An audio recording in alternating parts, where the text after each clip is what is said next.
बेहतर से बेहतर करे, कराची के सीवरेज के सिस्टम को बेहतर से बेहतर करे। लेकिन ये चंद घंटे बारिश होती है और कराची का पूरा इंफ्रास्ट्रक्चर तबाह बर्बाद हो जाता है। हर सूरत में हमने सिंध हुकूमत से ये मुतालबा किया है। नासिर अली शाह साहब एक बेहतरीन वजीर हैं, उनके साथ भी निगोशिएट किया, उनके साथ भी डिस्कशन किए कि आप हर सूरत में Karachi and water sewerage board के लोगों का कान पकड़े, सिस्टम को बेहतर करें।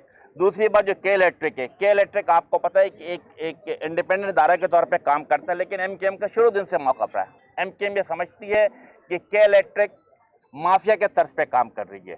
के इलेक्ट्रिक ने रियासत के अंदर एक रियासत बना रखा है। हर सूरत में वफाकी सतह पर आप देखें क्या हुआ कि पहले के इलेक्ट्रिक को तकरीबन 650 मेगाहर्ट्ज़ वफाक से बिजली फराम की जाती थी। हमने क्या कोशिशें की, वफाकी हुकूमत से बैठे पिछले आज से मेरा ख्याल है साल, 1.5 साल, 2 साल पहले हमने क्या मेक श्योर किया, कराची के अवाम के लिए खुशखबरी लेकर आए कि 650 मेगावाट के बजाय 1000 मेगावाट कराची के अवाम को दिया जाए। होना क्या चाहिए था कि के इलेक्ट्रिक को अपनी जनरेशन, अपनी प्रोडक्शन बढ़ानी चाहिए थी, लाइन लॉसेस को कंट्रोल करना चाहिए था, लेकिन वो कराची के अवाम को जिसे कहते हैं पैसा बनाने की मशीन समझ रखा है। वो प्रोडक्शन बढ़ाने में, जनरेशन बढ़ाने में, लाइन लॉसेस को रोकने में नाकाम साबित हो रही है।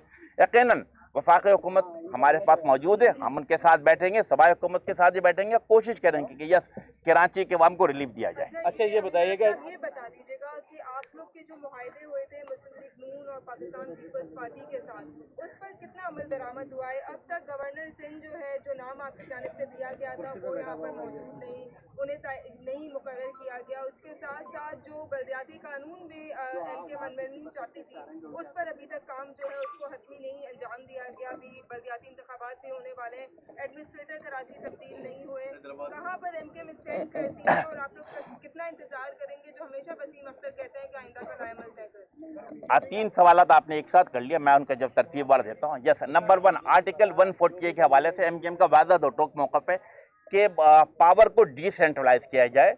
जो पावर, जो 18वीं तरमीम के बाद जो ताकत वफाकी हुकूमत ने सूबाई हुकूमत को दी थी, सूबाई हुकूमत वो बल्दियाती नुमाइंदों को मुंतकिल करे, यानी कि डिस्ट्रिक्ट लेवल पे, टाउन लेवल पे, यूसी लेवल पे। अल्हम्दुलिल्लाह सुप्रीम कोर्ट ऑफ पाकिस्तान में एमकेएम की पिटीशन थी, उसको मंजूर की गई, सुप्रीम कोर्ट का ऑर्डर मौजूद है। यस, हमारी पाकिस्तान पीपल्स पार्टी के साथ जो 30 मार्च को मुआहदा हुआ था, उसमें भी शेख नंबर 1 पे ये रखा गया था। और मैं समझता हूँ कि यस मुराद अली शाह हो, और सबसे बढ़कर मैं समझता हूँ कि आसिफ अली जरदारी साहब हो, बिलावल भुट्टो साहब हो, बिलखसूस बिलावल भुट्टो साहब बड़े ओपन माइंड है, ब्रॉड माइंड है, बाहर से पढ़े लिखे हैं, और उन्होंने हमें इस बात की वाज़ेह यकीन दहानी कराई कि हर सूरत में पावर को डिसेंट्रलाइज किया जाएगा, सूबाई हुकूमत से यानी चीफ मिनिस्टर हाउस से निकालकर नीचे यूसी पैनल तक दिया जाएगा। हमारी उनके साथ नेगोशिएशन जारी है। मैं समझता हूँ आइंदा चंद दिनों में कोई ना कोई खुशखबरी मिलेगी।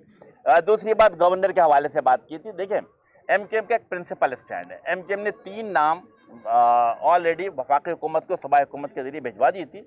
हम इंतज़ार में हैं कि इंशाअल्लाह ताला जो इन प्रिंसिपल डिसाइड हुआ है तमाम सियासी पार्टियों के दरमियान कि शहरी जो गवर्नर होगा सिंध का वो शहरी सिंध से होगा। इंशाअल्लाह ताला आपको जल्द इस पर खुशखबरी मिलेगी। आईटी पार्टी के इत्यादि है और बल्दियाती इदारों के मुलाजमीन अपनी तनख्वाहों के लिए रोजाना रोडों पे बैठे हुए हैं। अब वो आपसे मुतालबा कर रहे हैं कि जब आप लोगों से मुआहदा कर ही दिया है तो बल्दियाती मसाइल कब हल होंगे, कैसे हल होंगे और कौन हल करेगा?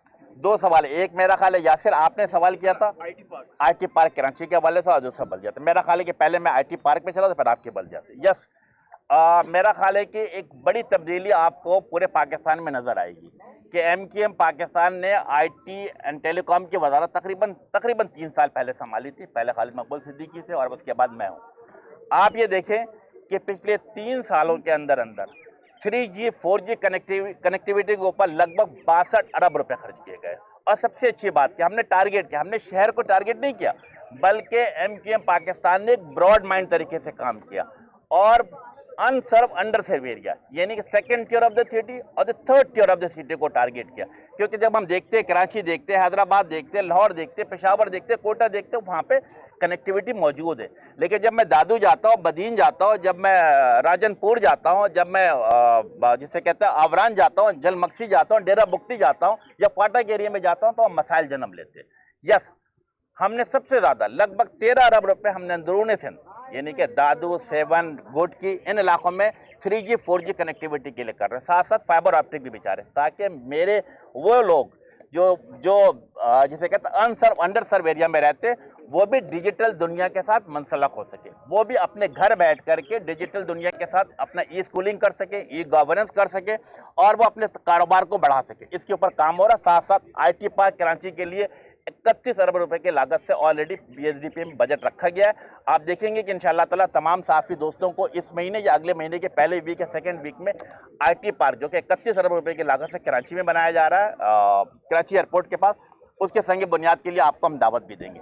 साथ साथ हैदराबाद के अंदर national incubation centre Sindh university के साथ कोऑर्डिनेशन करने के बाद हैदराबाद का यानी पाकिस्तान का छठा नेशनल इंक्यूबेशन सेंटर कायम किया जा रहा है। तो IT के फील्ड में आप देखेंगे कनेक्टिविटी के हवाले से भी, इसी तरह से इंक्यूबेशन सेंटर के हवाले से भी काम और ट्रेनिंग की जो ट्रेनिंग है इसके ऊपर भी काम तेज़ी के साथ जारी बहुत सारी है।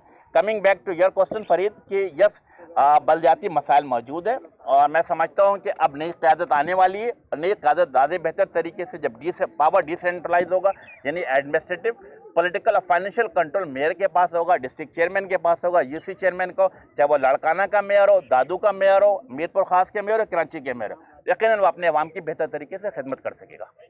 बहुत शुक्रिया। Thank you very much.